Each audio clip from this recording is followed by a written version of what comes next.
All right, Mike, let's bring in our political panel. Kim Klacik is a Republican strategist and Talk America radio contributor. Also with us, liberal commentator Anushay Hossain. Thank you both for being here today. Thank you. On a very big day. Kim, I want to start with you.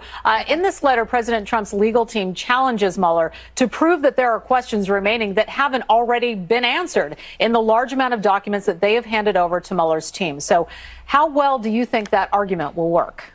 I think it's going to work because if you keep in mind, the president has a constitutional right to actually say, I'm not going to sit down for these questions. I think they've tried something like this in the past, back in 1998 with Bill Clinton, and it didn't go far there either.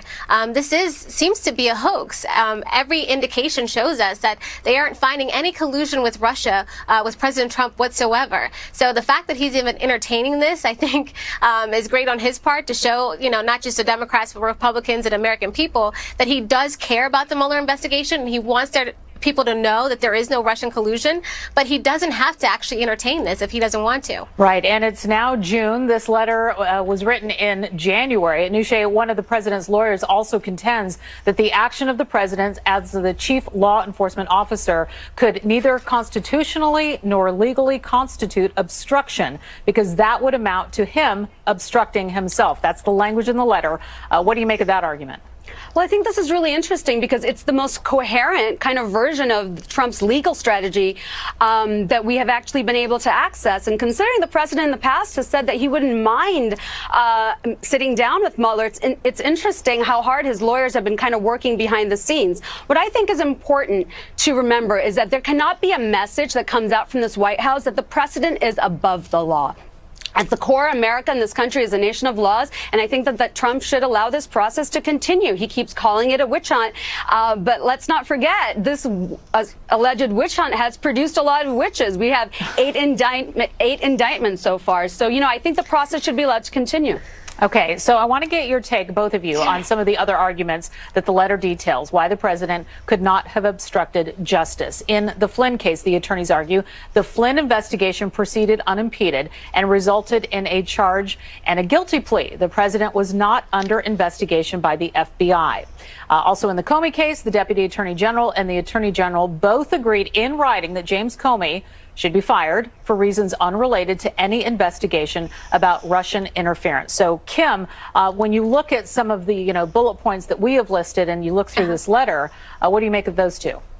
Yeah, there's no obvious reasons why we would keep doing this and spending taxpayer dollars.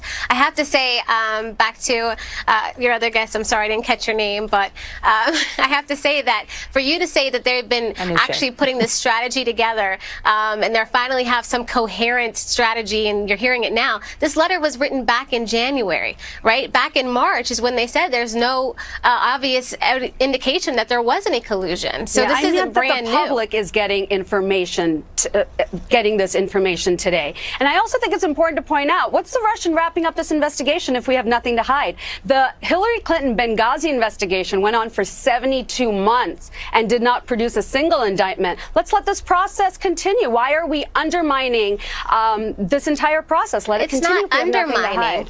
It's not undermining, and the president is not saying he's above the law, and neither are his lawyers. I'm saying that the message that comes out from this White House cannot be that the president is above the law. This letter is basically suggesting that Trump is going to be pleading the fifth, and I think it's really important That's not what he's doing. We're wrapping it up. We're wrapping it up. How much longer can we do this?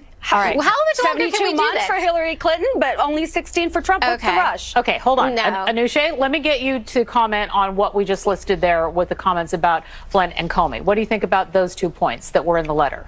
I think that it's really easy for this investigation to be diverted, and I think that the president is really good at doing that. Look over here. But we have to stay on track. We have to remember that the president himself had mentioned, there's a lot of controversy around the interview that he gave with Lester Holt. So the president himself also goes back and forth. I understand why Trump's lawyers wouldn't want the president to sit down with Mueller, but we cannot have a message come out that the president is above the law. Let the process continue.